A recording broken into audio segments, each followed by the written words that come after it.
A very warm welcome. Thank you so much for tuning in. This is the Week in Focus right here on Look Up TV. Now, Laikipia County is a metropolitan area that has many different tribes.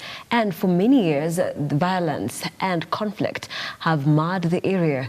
What really is the genesis of it all with the recent killings and torching of houses? That and so much more right here on Week in Focus with me, Nancy Nalima. And to help me break down these issues today is Eliud Nalimaya right next to me, who is a political commentator, and Roby Karani, advocate and political analyst. Thank you for having us. Welcome, gentlemen. And let's begin this conversation from Laikipia. You know, that lives have been lost. Even a couple of police officers, up to 3 officers as of Wednesday this week, have been killed in the process. And we have seen the violence in this area over the years. It has been an ongoing affair. So, Robbie, if I can start with you, how do we go from here? Because we have arrested William Kamket, the MP of Tiati, as well as former MP, but then what? Okay, before we begin on delving on who was arrested and who plays what role, okay, it's important to note that all this hulabaloo about Laikipia springs up 1 year to election every single time. It's not like it's happening continuous. It just waits for 1 year to elections, and then we have this kind of things. The 2 gentlemen you just mentioned were also arrested in 2016 when the same thing happened. We also had the same thing appearing in 2011. People were expecting the election in 2012. And the issue with Laikipia is mainly a land issue. So what happens is Laikipia happens to be the border of what you would call the central community, where it reaches with the Ma community. And in Laikipia North, there happens to be a number of ranches owned by quote-unquote wealthy people who own big chunks of land, while the Ma community is generally a pastoralist community. So they get to pass by there a number of times, and there's conflict about their livestock grazing on the farmers' land and all that. But just before elections, there emerges narratives about foreigners who quote-unquote came and stole our land and all that. And basically the whole insecurity about Laikipia North and Olmoran has always been a land issue. And if we start focusing on the political angles and who wants to be who in the end, we do not achieve the peace we have. Okay. It was one of the things that was presented about during the BPI process. If you had noted, there was a meeting in Nanyuki, and that thing really came out. But why would we have fights every single time just before elections? And then after elections, these people are our friends, quote unquote. And just before elections, then there's this quote-unquote story going around about foreigners, about our land. And I would really call upon all these people who call themselves politicians, especially Musalia Mudavadi, owning a party called Amani National Congress, to take charge and bring Amani in Laikipia. And maybe he can show us from there that he actually deserves the seat. Yeah. Okay, Eliud. So I know Robin is saying we should not politicize it, but it's majorly politically instigated. You know, this is a result of politics and policy making. You remember there was a proposal about addressing the historical injustices. That was wished away without even looking into the issue. Then they came with the BBI. I think the basic thing we need to understand why we always have these issues arising when we are approaching the electioneering period, and what is how moving forward can we resolve this issue?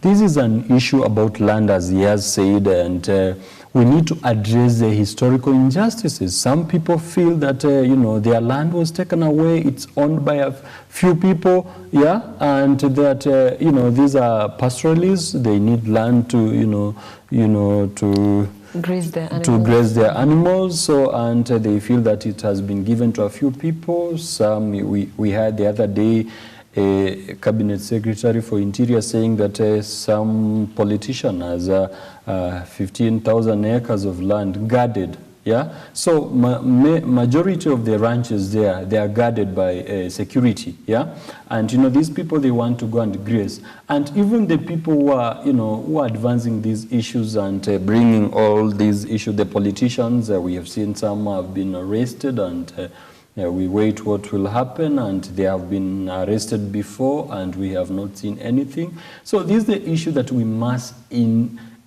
investigate before. We need to understand the problem. This is about land. What moving forward can we do to ensure that these people, they have their issues have been captured and it has been addressed, to address the historical injustices. So that is where the main issue is coming from. And remember, there are also people who are benefiting from that. It's not about, when you address the political injustices, some people will tell them, no, we need to address this issue. But they have their share inside that.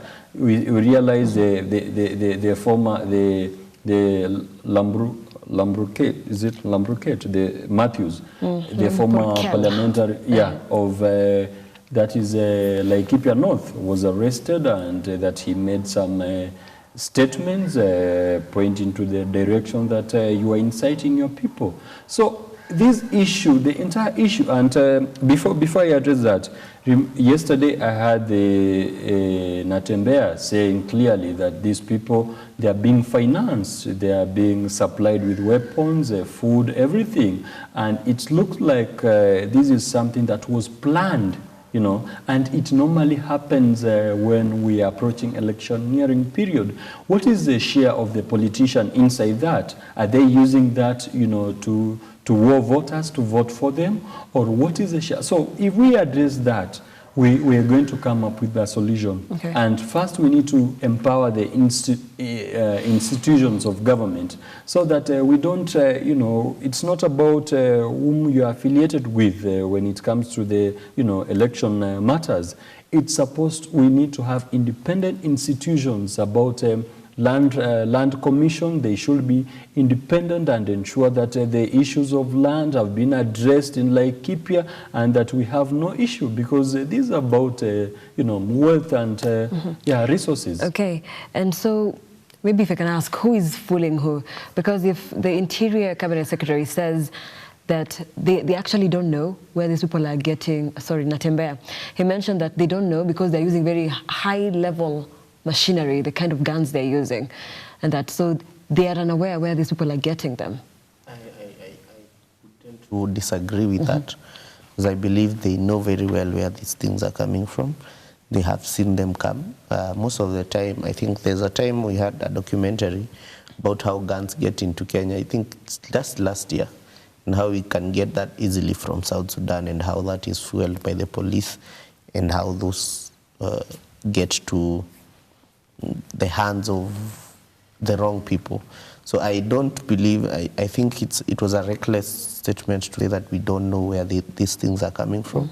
I believe they do know, and I know they can actually trace to whoever it got to. The problem is they might be overpowered or little out of touch with strategy and dealing with raids of such manner. But generally, in Laikipia, you can tell how the movements and all the things that go around come about. If we are talking about the MPs that were being arrested, it's because those MPs also have properties within that same area. And when these people attack, they do not attack the areas that are quote-unquote owned by these politicians. They go for others who they consider not part of them. And maybe that's why they're getting arrested, but I don't believe that the police are incapable of dealing with them, number one, and number two, that they are not aware of how these things are getting there, and number three, if it's a matter of financing, we are in a state where such kind of financial transaction would not evade our authorities, so to speak. We are not living in the gold age where you don't know how much these have and how money is moving around the county. I totally disagree. So it could be deliberate. It is. I'm not saying it could be. I'm saying it is. It is deliberate, and they know exactly what they are doing. They know exactly what is happening around there. The problem is that none of them is ready to confront the real issue, which is the land question about the area and the locals, and the coexistence between the two different communities who have their different source of livelihood. You are looking at a farmer and how they deal with a pastoralist. The same issues arise in places such as Lamu. The same issues arise in places such as Kikuyu around Ngong area. And if you do not address the real question and try to put it on politics and politicians, they will use it.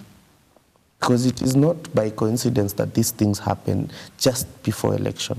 It is not. It means that it is always there, and these people know how to quell it.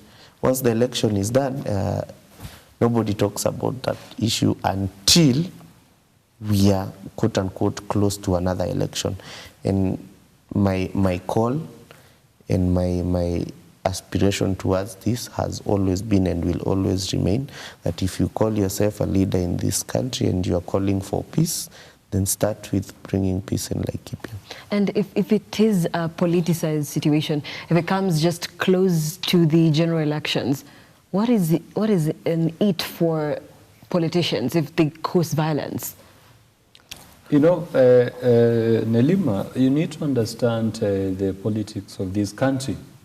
You know, one will go into, and before I say that, you remember the other day people were joining and forming alliances on the basis that you come in with numbers, yeah, and that has been the issue. So someone wants to threaten people, to blackmail people, so that he can, you know, he can be seen to be commanding certain quotas of the population. So that is the real issue. And the issue you asked my colleague here about the process, whether the police are aware of this entire transaction, and with what was reported today on the dailies, the people are saying from there that you know, the whole thing is that there is confusion.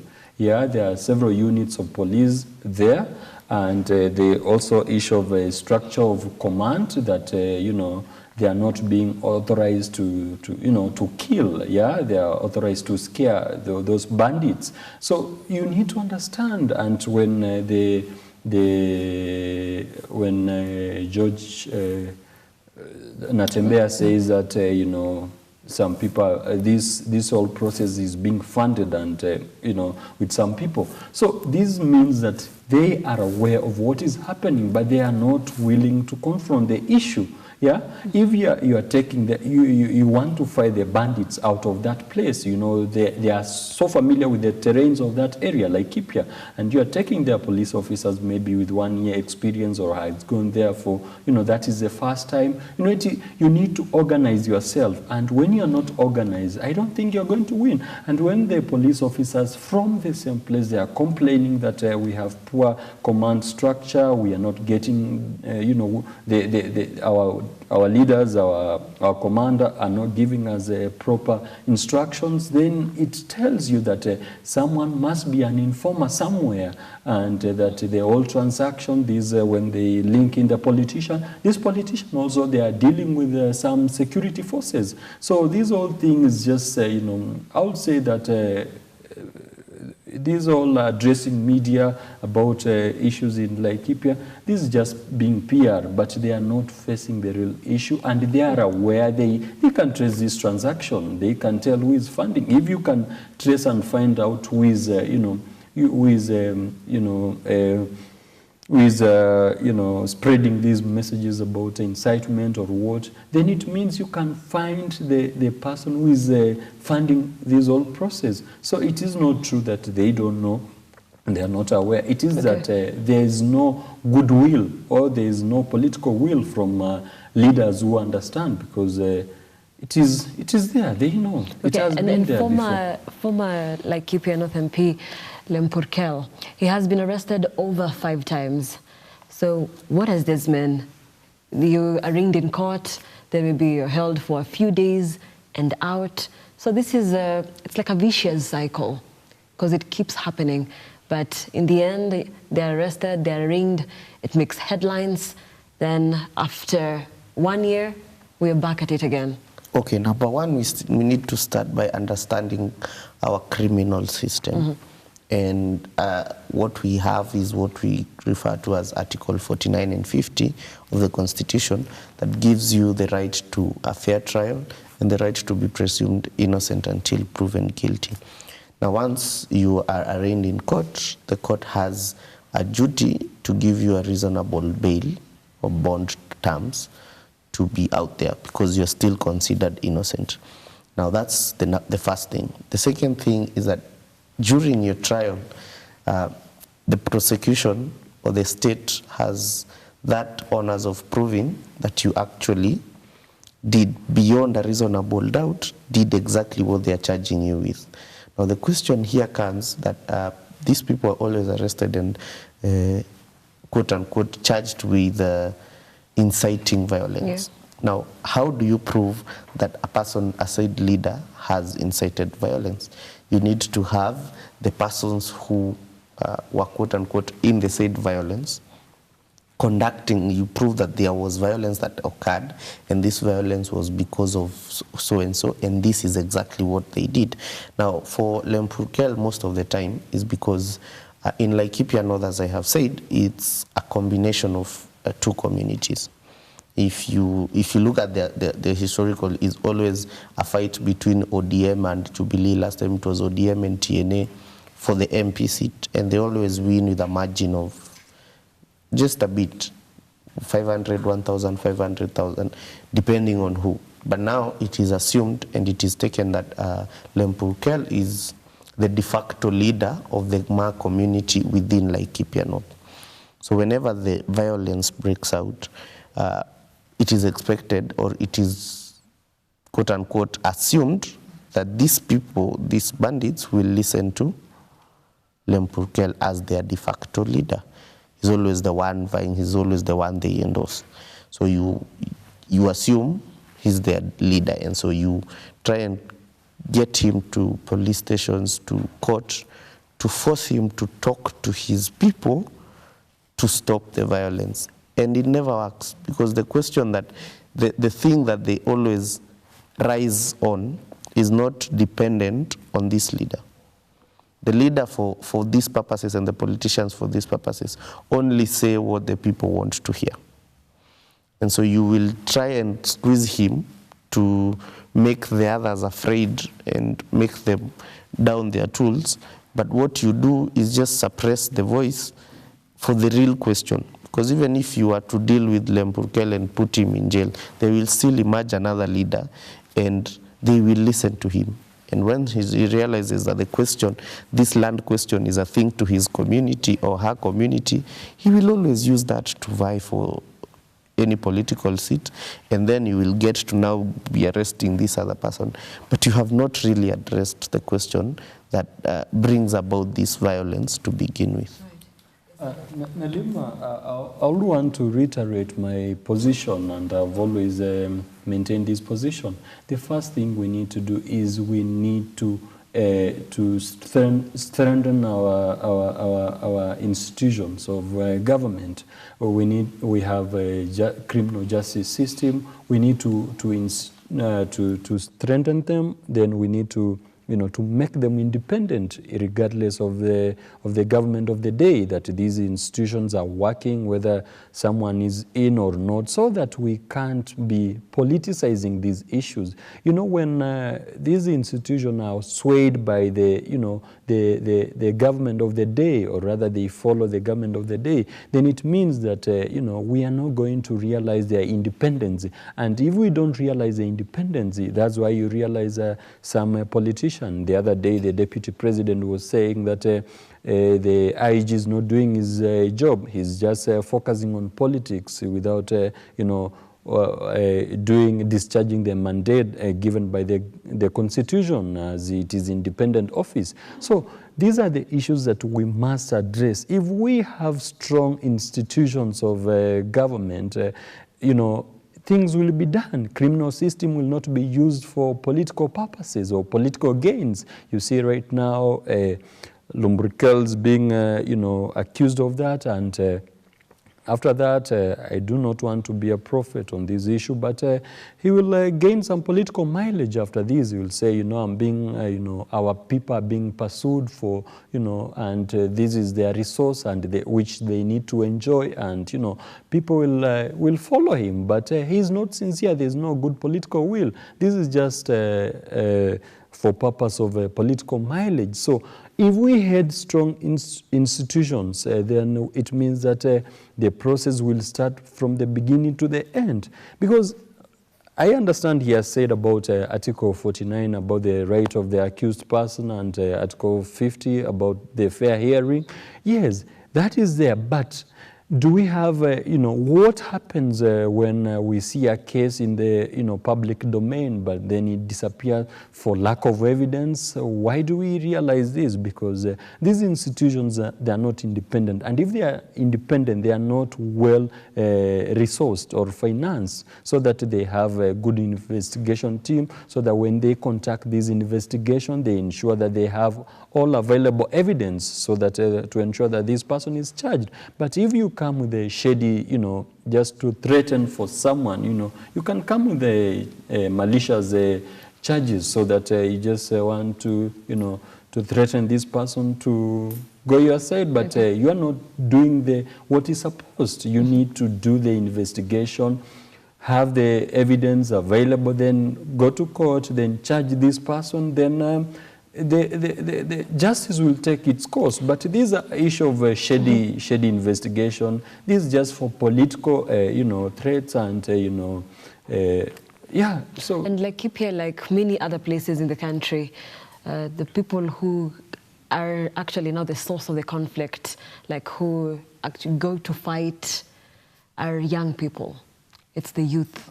So is that an area maybe that we need to look at?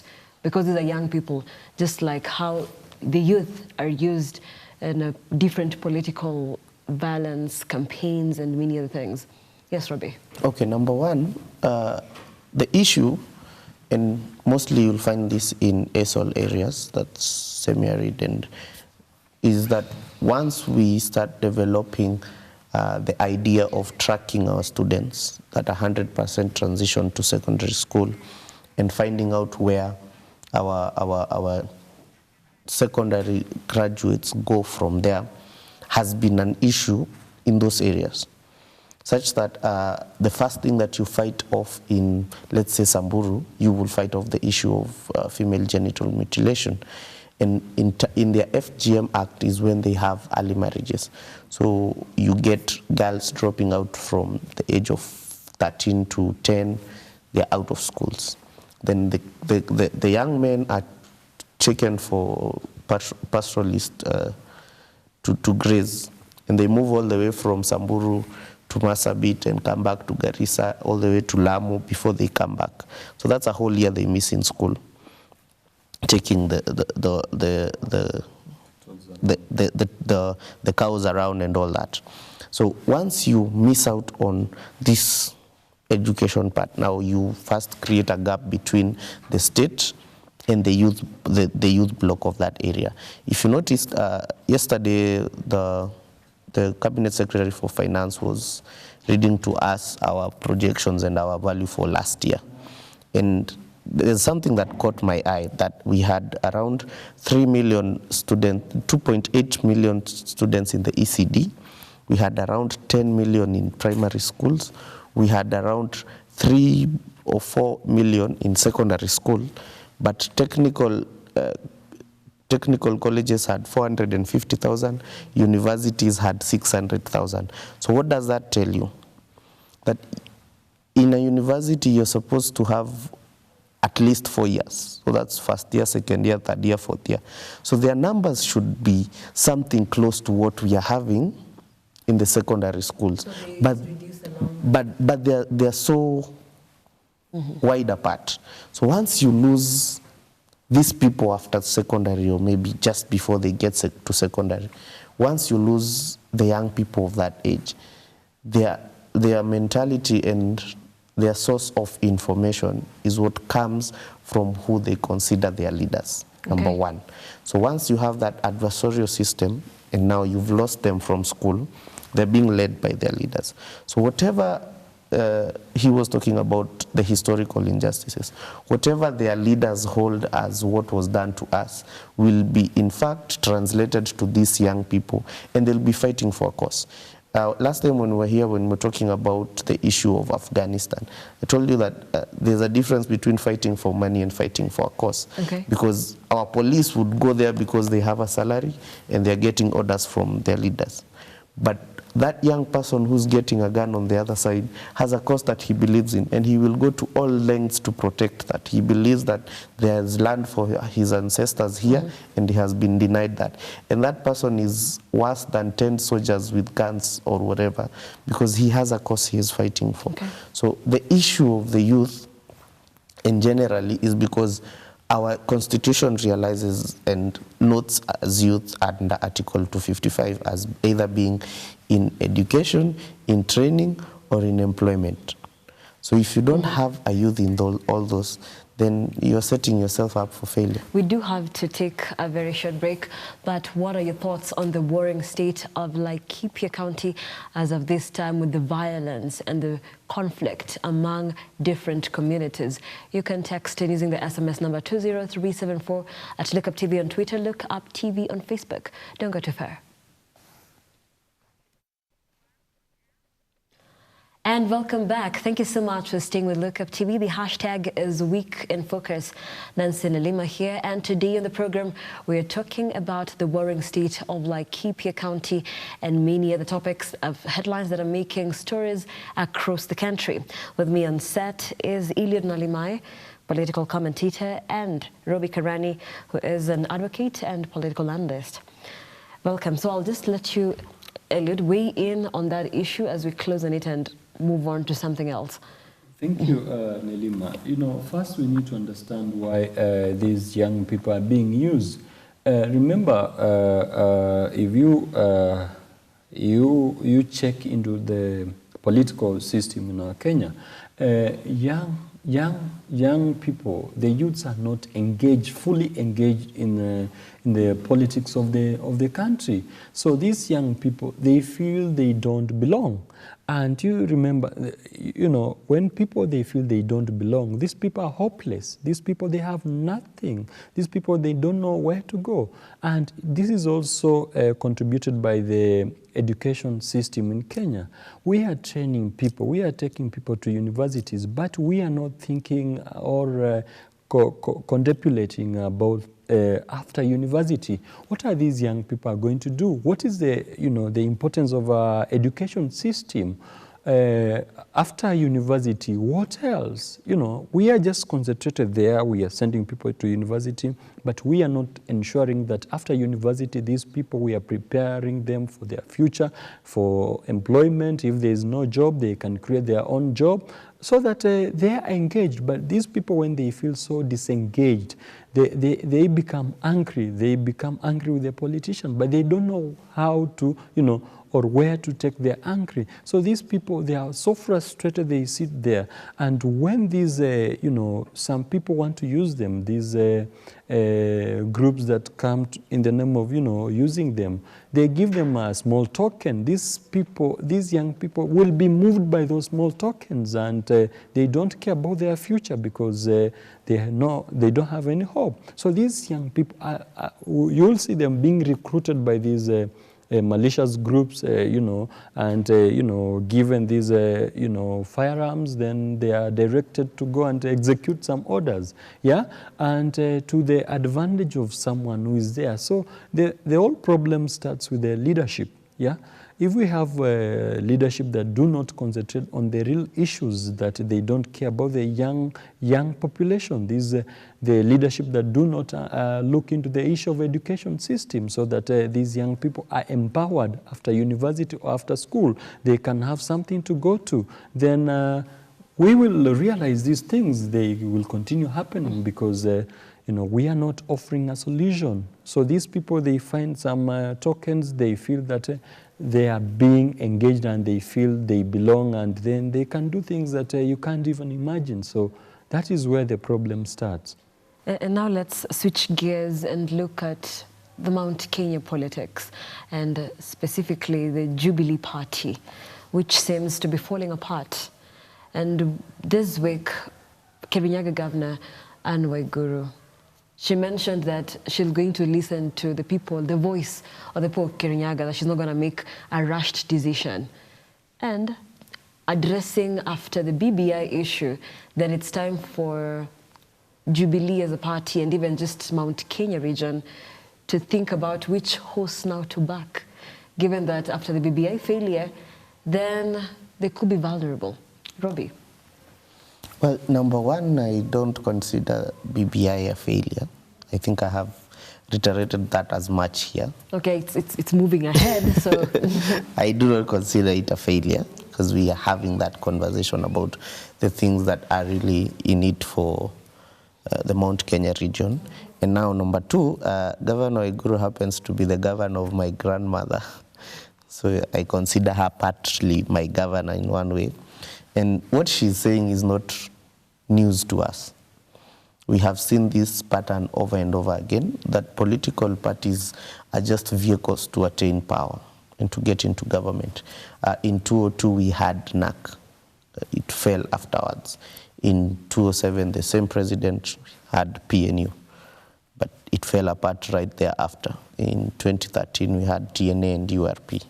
Then they merged to form Jubilee in 2017. And you would not expect, once you form government, that that party would go on to 2022. It has always been the case, and even if I don't want to speak on this, but even if ODM was to take power, it would die soon thereafter. What, is it like a curse? It's in fact, if you were to look at the parties that have survived this purge, they are KANU and Ford Kenya, I think. KANU and Ford Kenya are the ones still remaining, and DP. And you can't say DP was anything, because even when their leader got to power, he used another vehicle. But in Jubilee, what the Mount Kenya rambling is all about is that for once, the Mount Kenya is not going to have a candidate of their own. And if they're not going to have their candidate of their own, they need to, quote unquote, know that their interests are protected and are covered. But what are these interests of the Mount Kenya region? This is what was brought about by the BBI inadvertently, and I, quote unquote, say that this was deliberate. The president brought these issues out deliberately. The issue about equity. You've seen Mwangi Wairia launch a party that he calls Usawa. We've seen Kabogo go around talking about that 1 man, 1 vote, 1 shilling thing. And people have started sitting down and thinking and talking about, wait a minute. In 1997, President Moi won with 40% of the vote. His second, the number 2 on that race, was Moi Kibaki with 30% of the vote. But once they got into parliament, KANU had 107 MPs, while DP had 39 MPs. So Kibaki's 30% could only translate into 39 MPs, while Moi's 40% translated into 107 MPs. Okay. And people are asking, what is this pattern that we are seeing? How come that Ruiru constituency, for example, Honorable Kingara got in with over 190,000 votes to get the MP seat, but Senator Loitiptip from Lamu got in with 16,000 votes for the Senate seat. And questions now start to arise about, okay, is Mount Kenya actually represented in all these spheres? So because we have been focusing on this presidency without actually taking care of our issues down here. The second question is the land issue. Mount Kenya happens to be bordering areas such as Laikipia, Nakuru, we have Garissa on one side for the Embus and all that. And the question now arises about how come that anytime we approach an election, all these areas that we are bordering other communities are quote-unquote considered hotspot. My grandmother called me one time and told me that I do not disagree with your view on most of these politics, because she happens to watch me when I come on air. Yeah, so she says, I know you could remove, you give sentiments that are quote unquote anti-Ruto, but I am going to give Ruto my vote. And I'm going to give Ruto my vote because of your cousins in Molo, your family relatives all the way in Nakuru, because if we don't give this man, they might be in trouble. And so those are the issues that come out with what you're seeing in the political circle, is that at the end of the day, as a community, we have to think of all our people and where they are and what are actually our issues. So I do not disagree with what Waiguru is doing. She can shop for her, she can even start her own party if she wants to. But in the end, and I have said this, I started saying this last year, that in the end, the mountain will speak as one. Apparently not now. I may weigh in and put my comments on the table.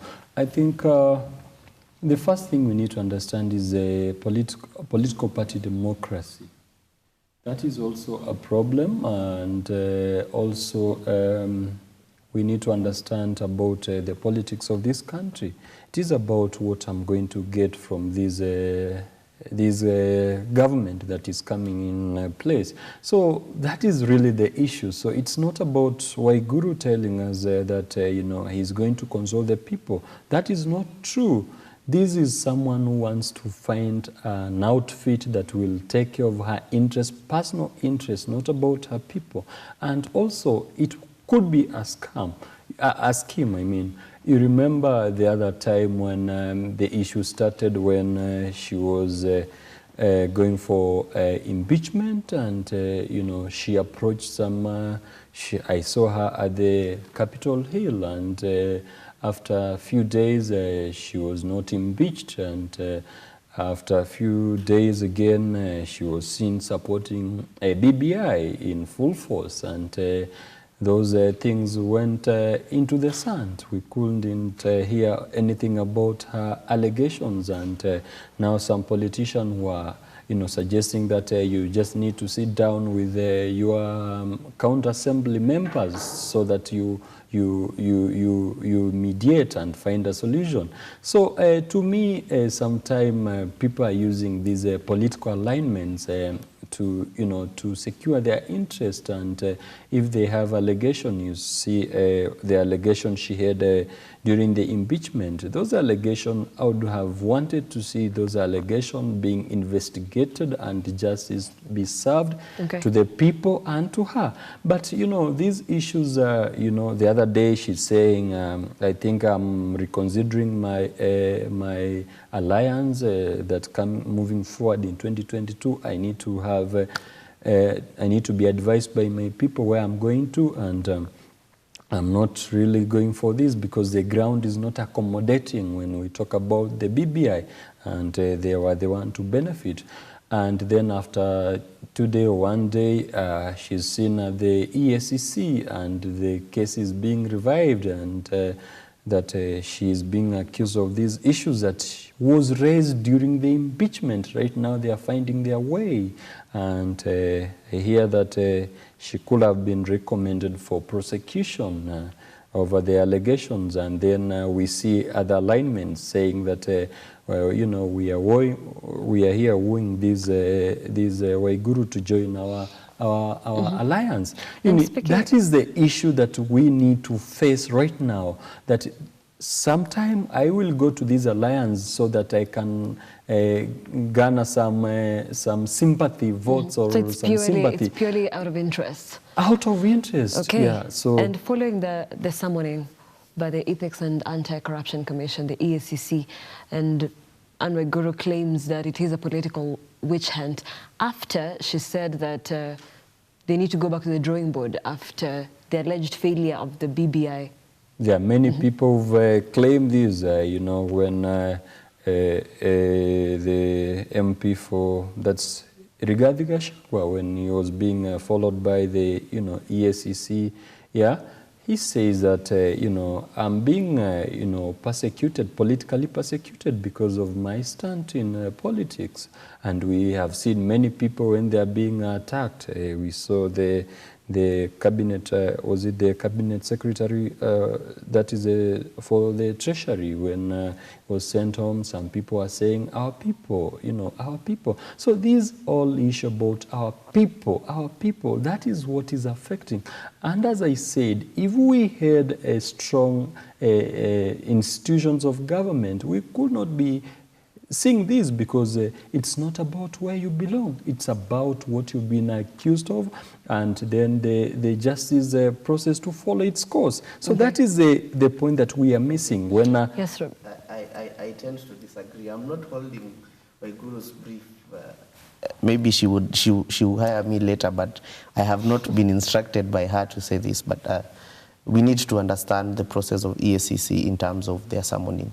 That a summon is not an indiction, a summon is not a conviction of anything that you have done. A summon is a question as to something that has been brought to the attention of the EACC. Now, EACC has offices across the country, have offices everywhere. From Kirinyaga, the closest office for EACC is in Nyeri. Within the past 2 years, I believe every governor has received more than 200 summons. Because as long as there's a question that has been posed, an EACC officer will summon to ask about this. And all you have to do is present yourself, answer the question that they have, and give them the report on exactly what they have asked on. If they decide to go on further, then they can go on. Now, number two, let me finish first. Now, number two, it so happens that during the period before that, Waiguru reports that she has, I think, 252 summons from EACC, and she has been presenting the questions to Nyeri. But when you're summoned and you present to Nyeri, or you're summoned and you present to Kisumu, nobody talks about it. But it happens that EACC, when they want to bring a conversation or to just bring it up for debate to the people, you are summoned to the Nairobi office, so that the media can be on the front door when you go through those revolving doors, and then we will be asking questions. And then once we are back to commentating and analyzing here, we'll be talking about how people were taken to EACC and they were never charged. Because a summon is not an indiction by itself. It's just a mere question. It's the same question that if I brought you to... And allow him to finish later, you know, what he's saying, and if I got him right, that, you know, they will take you to those regional offices, and that when they want people to see you, they will bring you to the integrity center, so that, you know, the media can be called and they cover the event, and it will be said that you've been summoned by EACC. That is, if I understand him very well, is that not a public relation, issues? It's just PR that you are showing people. But I'm saying that if we had strong institutions, that I'm not saying that Waiguru has committed what he's being accused of, but I'm saying that there is need to look into that issue, because whatever he's being accused of, it came out clearly during the impeachment proceedings, the Senate, and those issues were raised. Why now? And I'm also concerned about the timing and the happening of these things, because the other day he's saying this, and they are being, she's being summoned 2 days later. What does it speak? What do you read? She can always, she can always say that this is being persecuted because of my position, because of the happenings. Why do you want to bring it? Why can't you continue summoning her where she has been going? Because that is where you maintain her files, and the allegation that now you can follow the process. But this whole issue, I think there is no, it's all political instigated. So that, if at all she has committed that crime, I would want to see the process, the entire process going to the conclusion. But now, if it happens when she has announced about a political decision, what does it mean to an ordinary person down there in Kirinyaga County? Okay. It means that, they will see it as if, she's being followed because of her decision. Or if she has committed that crime, she decided that, when they are about to summon her, maybe she has received some indication that she's about to be summoned, then she decided that I'm changing the position, the party.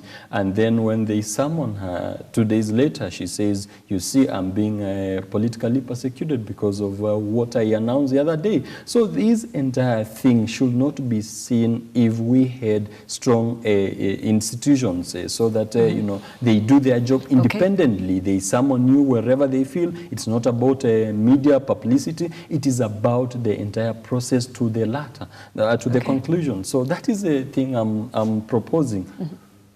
Do you want to respond to that? Okay. I didn't know if it was to respond generally, because I don't want to speak to the strengths and weaknesses of our institutions. It's all a matter of the court of public opinion when you talk about the strength and the weakness of our institutions. And as a leader, you always want to maintain and ensure that the people trust and have confidence in this situation. So when we are seeing to be pulling the institutions down, then it creates the whole narrative and the public perception on the weakness of a judicial system per se. I do not want to comment on that because they all have their job and they have to do their job accordingly. I believe that all the institutions file their annual reports with Parliament, and it's in their hands and it's for everyone to see. And we can always challenge on where they are not going and when things are not moving as they're supposed to. One of the proposals in the BBI was to put a timeline on corruption cases, because that's one of the things that make us pull down these institutions. That we say that we have seen you take people to court, but we have never seen. And they drag for so long the cases. So they were saying if we have timelines for election petitions in this country, then we should as well have timelines for corruption cases in this country, because election can be that more important than the corruption. But that again is a matter of subject to debate, and I don't want to focus. And what he has said. He said that BBI was, introducing timeline on these corruption cases. But remember, this is a criminal matter. Election is just a civil, civil dispute, about the results. Yeah, and about. If I can remind him what he said, he had quoted Article 50 about fair hearing, and that, these criminal matter should follow the process. Someone will claim that, I need some time to do this, I need this, to ensure that justice has served, and I'm being accorded a fair hearing. So the issue of timeline was good to ensure that something is moving, but I would suggest that if we had strong institutions that no one is being, swayed or no one is receiving directives from somewhere to act or to pursue this matter, then we shouldn't be talking about a time, because we will ensure that justice has been served and the process will be simultaneous. You do know that cases have been dragging, and hence the reason why they need to be fast-tracked. Why are they, why are the corruption cases sluggering in the courts? This is because, as I said earlier, remember, these institutions, and I insist, they are not so independent, and if they are independent, sometime, they are not doing their job well. Remember the other day, if I may just infer this instance where the Secretary General of Jubilee came forward and made allegations about the Deputy President, Dr. William Ruto, about the issues of corruption, terming him so corrupt, so what? That is something that is very important that we need to look into. But is he entitled, or is he has that mandate to be doing that? If we had strong institution, we couldn't be hearing it from the Secretary General of our party. We shouldn't be hearing those things from independent offices that are mandated to do those things, to follow up on those issues, that when people are going to file their returns, you're really going to ask them about what they are getting, where they are getting that wealth. So this issue, you realize that it is being brought by the politician, not the institution. And when they are brought by the politician, this investigation, they will hurry to just check, but they are not willing to, to do that thing. They are doing it because it is in the public domain. So you say they are not independent? They are not independent. It's exactly what I'm talking about throwing aspersions on our institutions. I have always used these examples of how our political parties prepare us for not accepting election results. Because what they do is they have very unfair nomination process and very undemocratic nomination process, noting to the party leader. So the party leader has created in the minds of the people an opportunity that if this election, the main election, doesn't go our way, then you can as well accept that the same undemocratic processes that were going on in the nomination happened in this election, and so this election was not fair. And that's why I'm saying that we should, in as much as we would want our institutions to do A and B and C, we shouldn't throw that public aspersions and narratives about them being swayed by whoever and who and say, because what we are creating is a narrative that goes on to institutions that do not even matter or do not even engage in that kind of stuff. So one of the people I feel are mostly blamed for this is the judiciary, unfortunately. Because once we have created these things from all the institutions, from the prosecution case, then the judge is, the judicial officer is put in a position where he has to rule on this side or on this side, and depending on on which side he rules, then he said to have listened to this one. If you rule this way, you listen to this one. And by and large, we erode the whole issue about justice in our system. Okay, and now we have to finish, but I'll let you weigh in about 30 seconds each on CBC, the competency-based curriculum. It has come under very heavy fire this week from parents across the country, and there have been very funny photos of what the parents have been told to create with their students and pupils. Like I said before the show, scarecrows. Parents have been made, to assist their children to do the same. So what are your thoughts on the CBC and the uproar that is now coming up on social media? Nelima, I would say that, if my memory serves me well, when Amina Mohammed was the Secretary for Education, Cabinet Secretary. She was being, pressured to, to launch this CBC, and I think it was they hurriedly launched this CBC without, looking into the whole issue about this, CBC program, and also the issue about education. They wanted to change the system of education, but they're just trying to, introducing things without checking about what is the impact of all these, or the new curriculum, if, and I want to go.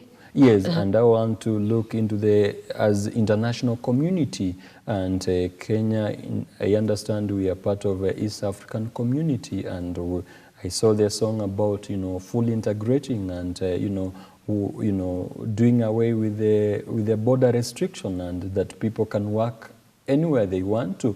But if we are using this, we're having a different education system other than from the other countries that we are in the same community. How are we going to integrate these things? How can someone move freely and go offer the labor services to another place? So I think they could have consulted further on the issue and looked into the issue, come together with the East African community, look into the issue, what is into the best interest of the community and the country, so that this person, we train them, after this they can go anywhere and they can adapt to the system there and they can do well. So I think you feel like it was a little premature? Yeah, I think they didn't take their time enough to go to look into the impacts and how this thing will, how the new curriculum will develop and will, roll out. So this thing was hurriedly done, and they ought to have taken their time. And it's not too late. They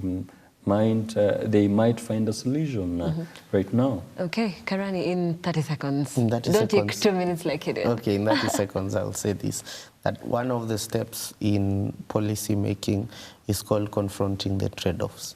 And in confronting the trade-off, it means you'll come up with solutions for things that find you during your journey for policy formulation.